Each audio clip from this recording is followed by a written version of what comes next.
السلام علیکم ورحمۃ اللہ وبرکاتہ۔ آج ہمارے ساتھ ہیں ہمارے دادا محترم، جن کا تذکرہ میں اکثر آپ لوگوں کے سامنے کرتا رہتا ہوں، اور چونکہ ایک بڑی خوشی کا موقع ہے، الحمدللہ 10 لاکھ ہمارے اسٹوڈنٹس قرآن مجید سے تعلق رکھنے والے، قرآن مجید کو سیکھنے والے، قرآن مجید کو پڑھنے والے ہو چکے ہیں۔ تو اس موقع پر دادا آپ لوگوں سے کچھ عرض کرنا چاہیں گے؟ جی، سب سے پہلی بات ہے کہ میں آپ لوگوں کو عید کی مبارکباد دیتا ہوں، اور اس بات کی مبارکباد دیتا ہوں کہ اللہ نے آپ کو علم سیکھنے کی توفیق عطا فرما دی۔ بہت بڑی بات ہے۔ حضور کی حدیث ہے، یا تو عالم بنو یا طالب علم بنو، یا علم کو توجہ سے سننے والے بنو، یا علم اور علم والوں سے محبت کرنے والے بنو۔ پانچویں قسم مت بننا، اور پانچویں قسم یہ ہے کہ علم اور علم والوں سے بغض مت رکھنا، ورنہ ہلاک ہو جاؤ۔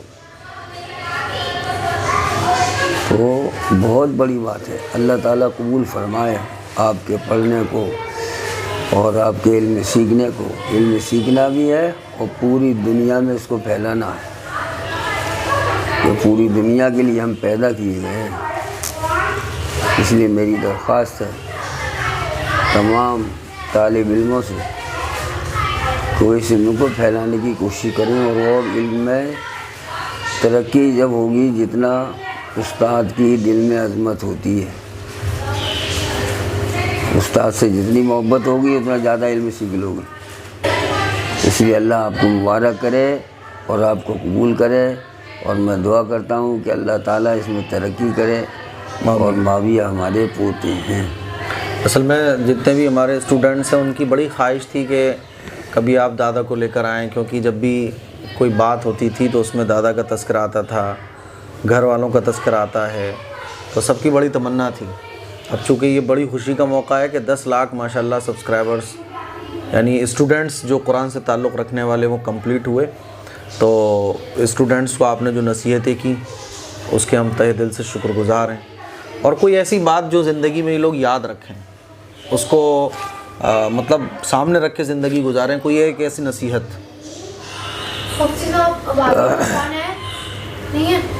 بڑی بات سب سے یہ ہے، یہ جو کچھ اللہ نے دیا ہے یہ اللہ کی مہربانی ہے، اور یہ سب اللہ کے راستے کی دولت ہے، ورنہ کہاں ہم اور کہاں یہ دولت اللہ کیسے دیتا۔ لوگ تو یہ کہتے تھے کہ ان لوگوں میں کوئی عالم پیدا نہیں ہوگا، سب جاہل رہیں گے۔ تو 1997 میں حج میں گیا تھا میں، اور اللہ کے راستے میں تھا۔ یمن میں پہلی جماعت تھی میری۔ اچھا، پہلی بار وہ فورین کا سفر تھا آپ کا؟ جی ہاں۔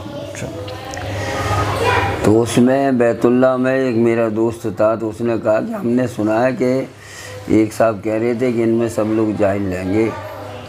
تو میرے دل پہ دھکا لگا، اور میں نے بیت اللہ کے سامنے کھڑے ہو کر پھر اللہ سے دعا کی، میں نے کہ میرے اللہ مجھے محروم نہ کریو۔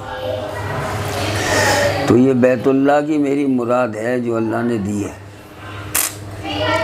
آج جو دنیا میں یہ جو کچھ یہ اتنے طالب علم ہو گئے، اتنے سننے والے ہیں، اتنے محبت کرنے والے ہیں، یہ سب میری بھائیوں اور دوستوں بزرگوں، یہ اللہ کے راستے کی دعا کے قبول ہونے کا نتیجہ ہے۔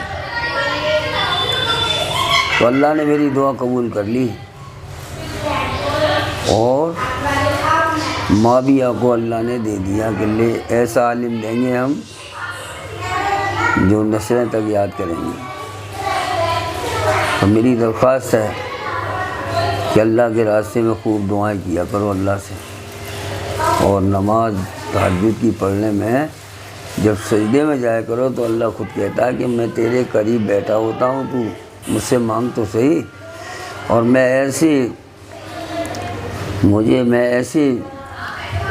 ایسی کریم اللہ کی ذات ہے کہ کسی کو محروم نہیں کرتے۔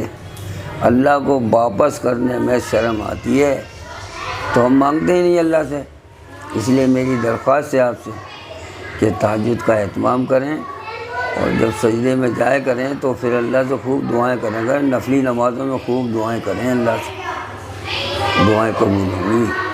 اللہ ہم کو بھی اور آپ کو بھی سب کو قبول فرمائے۔ اچھا، چونکہ اللہ کے راستے کی بات ہے تو دادا کا جو ہمارے وقت ہے وہ ایسے سمجھ لیں آپ کہ ساری زندگی اللہ کے راستے میں لگی ہے۔ کتنا وقت آپ کا لگا ہوگا دادا؟ 66 میں پہلے سفر ہوا تھا میرا 24 گھنٹے کا۔ اس وقت تو شاید فیروز آباد میں وہ چلا کرتی تھی قوالیاں۔ فیروز آباد پورا ہی ایسا تھا، بیچارہ محبت کرنے والے تھے بیچارے حضور سے، لیکن وہ جانتے نہیں تھے محبت کسے کہتے ہیں۔ تو ان میں بیچاروں میں گھس کے کام کرنا پڑا۔ جب گھس کے کام کیا تو اللہ کا شکر ہے کہ پورا آج فیروز آباد کے اندر وہ وقت آ گیا کہ جیسے پہلے تبلیغ والے جھجکتے تھے، اب بیچارے ہمارے یہ جو چھوٹے بھائی ہیں یہ بھی بیچارے گھبراتے ہیں، کوئی بات نہیں کہتے، سنتے ہیں تمہاری، خوب محبت بھی کرتے ہیں۔ تو محنت سے سب کچھ ہوتا ہے، قربانیوں سے اللہ تعالیٰ کا قرب حاصل ہوتا ہے، پھر بندہ جو دعا کرتا ہے قربانی کے بعد وہ اللہ اسے قبول کرتا ہے۔ تو 1966 سے آپ کا وقت لگ رہا ہے، یعنی آپ اندازہ کر سکتے ہیں 60 اور 10 40 26 60 سال ہو گئے۔ یعنی اگر آپ فیروز آباد کی ہسٹری کو پڑھیں گے تو 60 سال پہلے بھی ویران تھا، اور یہاں جو کچھ حالات تھے وہ یہاں کے لوگ بتا سکتے ہیں۔ تو یہ کچھ باتیں تھیں جو دادا کے ساتھ آج ہم نے ڈسکس کی ہیں۔ انشاءاللہ تفصیلی گفتگو پھر کبھی ہوگی، لیکن یہ مبارکبادی کا ایک میسیج تھا جو مجھے لگا کہ آج عید کے دن آپ کو ضرور ملنا چاہیے۔ اور کوئی بات؟ بس اللہ کا احسان ہے۔ تو عید الفطر کی ڈھیر ساری مبارکباد۔ تقبل اللہ منا ومنکم صالح الاعمال، کل عام وانتم بخیر۔ دعا کریں کہ اللہ تعالی ہمارے اس سیکھنے سکھانے کو خوب قبول فرمائے۔ السلام علیکم ورحمۃ اللہ وبرکاتہ۔